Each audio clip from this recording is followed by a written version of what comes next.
লুৎফুজ্জামান বাবর বিএনপির সর্বশেষ গভর্নমেন্ট 2001 থেকে 2006 সাল পর্যন্ত যে সরকার ছিল সেই সরকারের স্বরাষ্ট্রমন্ত্রী ছিলেন বাবর। সম্ভবত ময়মনসিংহে মানে বৃহত্তর ময়মনসিংহের লুৎফুজ্জামান বাবর নেত্রকোনা সম্ভবত। বাবর কালকে একটা হঠাৎ করে আবিষ্কৃত মানে হঠাৎ করে চমক দেখানোর মতন করে মিডিয়ার সামনে এসে হাজির হয়ে পড়লেন। কেন? কারণ তিনি নাকি দেখা করতে আসছেন একদিন পরে হঠাৎ করে সচিবালয়ে গেছেন।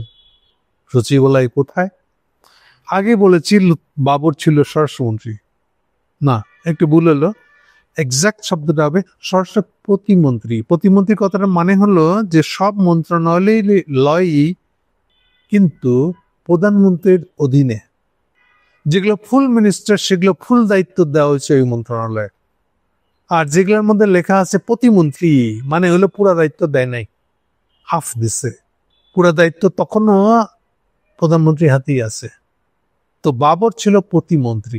প্রতিমন্ত্রী মানে হলো যতই ফ্রন্টাল ডেস্কে সেই বসুক না কেন, তাকেই মন্ত্রী মনে হোক না কেন, করেও তাই হয়তো, কিন্তু যে কোনো সময় ডাইরেক্ট খালেদা জিয়া তার মন্ত্রণালয়ে ইন্টারভেইন করতে পারে, হস্তক্ষেপ করতে পারে। প্লাস বহু ফাইল আছে যেগুলো প্রাইম মিনিস্টারের সই লাগবে, অর্থাৎ লুৎফুজ্জামান বাবরের সই হওয়ার পরেও খালেদা জিয়ার সই না হলে ওটা ওই মন্ত্রণালয়ের সিদ্ধান্ত হিসেবে গৃহীত মনে করা হবে না। এনিওয়ে, আজ বেশি বলার দরকার নাই।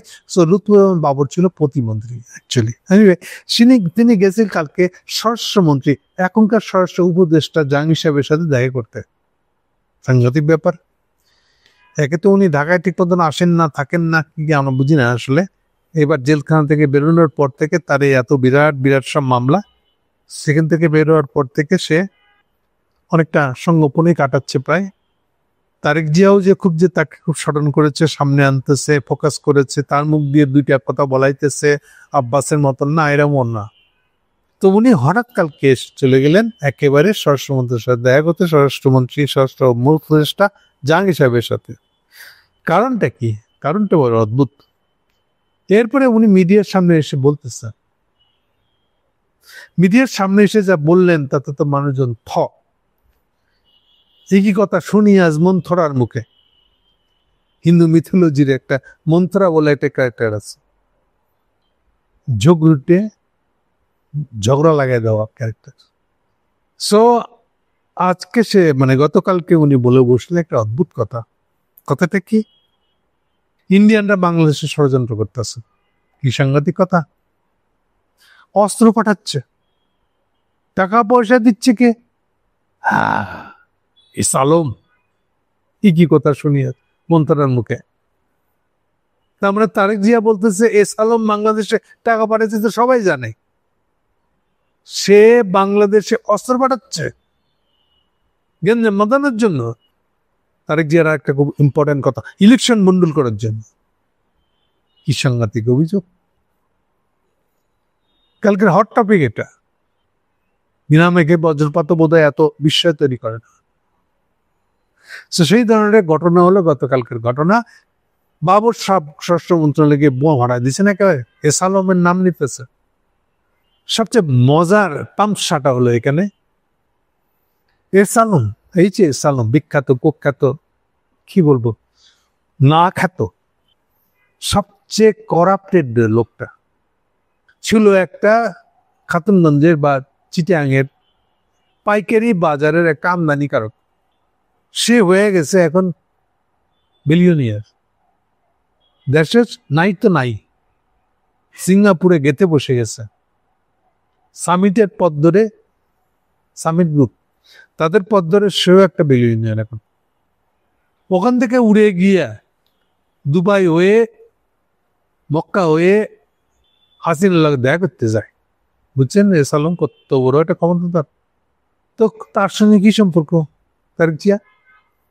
কোন সম্পর্কে যদি বাইরে এত প্রমাণ করা না যায়, এটা দুর্বল লাগে।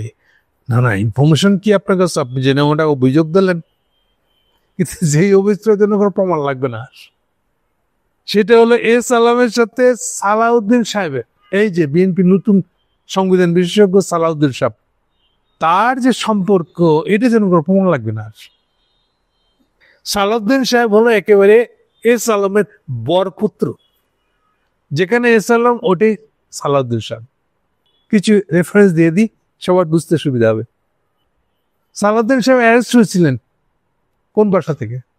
যে বাসা থেকে অ্যারেস্ট হয়েছিলেন কখন আমি সাল ভুলে গেছি, 9 বছর উনি ইন্ডিয়া ছিলেন, তার মানে 25 থেকে 9 বছর ফিরে যান, তার মানে 16 সালের কাহিনী। এটা 2016 সালের আশপাশের কাহিনী হলো যে উনি তখন রিজভী সাহেব অ্যারেস্ট হয়েছেন। ফলে পার্টির অফিস সামলানো, পার্টি অফিস মানে অন্তত বিবৃতিগুলো ঠিক মতন দেওয়া, এটা তো একটা বড় কাজ। প্লাস হাসিনার ওই আমলে আপনাকে গোপন থাকতে হচ্ছে, আপনি প্রকাশ্যে অফিস খুলতে পারছেন না, কোন এক জায়গায় বসে গোপনে আপনি পার্টির এই বিবৃতিগুলো দিয়ে যাচ্ছে। সেই কাজটা করতে বসছিল এখন এই সালাউদ্দিন শাহ। সালাউদ্দিন সাহেবের এই বিবৃতির জ্বালায় অতিষ্ঠ হইয়া হাসিনা তারেক গ্রেপ্তারের সিদ্ধান্ত নেয়। তার যত বাহিনী আছে সব লাগাই দেয় তার পিছনে, র্যাব থেকে শুরু করে ওই জিয়া হাসানের গ্রুপ টুপ সব গিয়ে তাকে যেখান থেকে উদ্ধার করে নিয়ে যায়। সেটা ছিল এস আলমের আরেকটা ব্যাংক হলো first security bank, first security ইসলামী ব্যাংক। এরই এক ধরনের চেয়ারম্যান সাহেবের বসার জায়গা বলে, প্লাস আমাদের গেস্ট রুম বলে, সম্ভবত উত্তরায় তার একটা বিল্ডিং আছে। এই বিল্ডিং এ উনি আরামে ছিলেন, সালাউদ্দিন সাহেব লুকাইছে। তাহলে কি দাঁড়ানো? তাকে আশ্রয় প্রশ্রয় দিচ্ছে কে? সালাউদ্দিন সাহেবের কনস্টিটুয়েন্সি হলো পেকুয়া, কক্সবাজারের। আমাদের এস আলমের কারখানা হলো বাঁশখালী। বাকিটা আপনার আন্দাজ করে নিয়ে না সম্পর্কটা কিভাবে হয়েছে। তাহলে যে বাসা থেকে অ্যারেস্ট হচ্ছে ওটা হলো এস আলমের বাসা, এস আলম সূত্রের বাসা। এই বাসা থেকে অ্যারেস্ট হয়ে 9 বছর ইন্ডিয়া ছিলেন, মানে অ্যারেস্ট হয়ে কিছুদিন রাখা, এরপরে ইন্ডিয়া পাচার করে দেওয়া, মোদির সিগনেচার দিয়ে মোদির দায়িত্বে একটা আন্তরাষ্ট্রীয় অপহরণের পাল্লায় পড়ে দেওয়া এই এস আলম। এই এস আলম আর অপহৃত হওয়ার লোকটার নাম হচ্ছে সালাউদ্দিন শাহ। দেশে ফিরে আসছেন এত বছর পর, 9 বছর, প্রায় 9 বছর উনি পুরা রয়্যাল লোক হয়ে গেছেন, একটা এজেন্ট। জানি ভারতের স্বার্থের সাথে বেস্ট এক্সিকিউটর হচ্ছেন সালাউদ্দিন শাহ। অনুমান করি যে এই শর্তেই তাকে ফেরত পাঠিয়েছেন। আদারওয়াইজ তার শ্রীলঙ্কায় থাকার সময় যে রাজকীয় বসবাস, আরামে সোফায় বসে আছেন, 3-4 রুমের বাসা, এগুলো তো এমনি এমনি আসেনি ভাই। এনিওয়ে, উনি যখন ফেরত আসছেন, ফেরত এসে পেকুয়ায় যে মিটিং করছেন, ওটা হলো এস আলমের গাড়ি। প্রথম হলো বিরাট করে ছবি দিয়ে দিয়েছিল, গাড়ি রেজিস্ট্রেশন এস আলমের নামে, এস আলমের কোম্পানির নামে। অর্থাৎ এই পেকুয়াবাসী সালাউদ্দিন যে পরিপূর্ণভাবে এস আলমের একটা বাইরে দেখানো মানুষ, এটা প্রমাণ করতে হবে না। তাহলে এখন প্রশ্ন হলো, তারেক সাহেব কি এটা ব্যাখ্যা করবেন, নাকি এস আলমের সাথে সম্পর্ক প্রমাণের জন্য স্বরাষ্ট্রমন্ত্রীর কাছে যেতে হলো কেন? ওনার বগলে বসে আছেন সালাউদ্দিন সাহেব, ওটা হলে হয় না? এইটা তো একদম সাক্ষাৎ এস আলম একটা। উনি এস আলম খুঁজতে গেছেন, বাংলাদেশে অস্ত্র পাঠাইতেছে। এই এস আলম খুঁজতে গেছেন কোথায়? স্বরাষ্ট্র মন্ত্রণালয়ে। বাংলাদেশকে সাবধান করতে আসতেছেন বাবর সাহেব। মজা না? হেব্বি তামসা কিন্তু এটা একটা। হ্যাঁ, আমি এটা বলে খাটো করতেছি না যে এস আলম সাহেব পুড়ে গিয়ে হাসিনাকে টাকা দিয়ে আসে 4,500 কোটি, 4,500 কোটি টাকা। ইন্ডিয়াতে গিয়ে তার এই বিশেষ যে দেরা, খুব পশ এলাকা দিল্লি, সেখানে তাকে দেখা করতে অ্যালাউ করেছে কে? ইন্ডিয়া। তাহলে আমাদেরকে বুঝতে খুব বাকি আছে, এস আলম, ইন্ডিয়া আর সালাউদ্দিন সাহেবের ট্রয়ের এই জোটটা। এখন এই এস আলম যদি বাংলাদেশের অস্ত্র পাঠায় থাকেন, তাহলে এটা কে কাকে অস্ত্র পাঠাইলো? এটা বড় অদ্ভুত জিনিস। যে 23 তারিখ যে অভিযোগ দিল, এটা কি আসলে? এর সম্ভাব্য কারণটা বলে এটা শেষ করবো, আর লম্বা করবো না। সম্ভাব্য কারণটা হলো এই যে তারেক জিয়ার পিছলানি দীক্ষা। কি পিছলানি? এই যে এখন ফেব্রুয়ারি ইলেকশনে যাবেন কি যাবেন না, নাকি মুখ ঘুরাই নেবেন, অন্যদিকে যাবেন কিনা, নাকি একটা ব্যাকফুট করবেন, আসা যাওয়ার মধ্যে রাখবেন, আচ্ছা যাচ্ছি জামানি একটু। এই 2 ইলেকশন, ইউনিভার্সিটি ইলেকশনগুলোর যে ট্রেন্ড শুরু হয়েছে বাংলাদেশের রাজনীতিতে, এটা থেকে ভয় পাওয়া দিচ্ছে। এই মুহূর্তে ইলেকশনে যাওয়াটা আদৌ তার ঠিক হবে কিনা, নাকি পুরো ভোটটা তার উল্টা দিকে চলে যাবে, পাবলিক তার উল্টা জায়গায় চলে গেছে, পতাকা তুলে দিচ্ছে। এই পরিস্থিতিতে ততই অ্যাগ্রেসিভ হয়ে গেছে। আমি আপনাদেরকে আগে বলেছি অগ্নিহোত্রী অ্যান্ড গণ। অগ্নিহোত্রীর যে কাউন্টার পার্ট আছে বাংলাদেশে, আমি নাম উল্লেখ করতেছি না, তাদের মধ্যেকার যে কথোপকথন, তাদের মধ্যেকার যে মেল চালাচালি, মেসেজ চালাচালি, মেল না মেসেজ চালাচালি, সেই মেসেজ, কিছু মেসেজ আমার পড়ার সৌভাগ্য হয়েছিল। সেই মেসেজ মোতাবেক ইন্ডিয়া সেখানে ব্যাখ্যা করতেছে যে তাদের ফার্স্ট চয়েস হলো হাসিনা, বাংলাদেশে শাসন করবে, তারপর ফিরে হাসিনাকে নেই।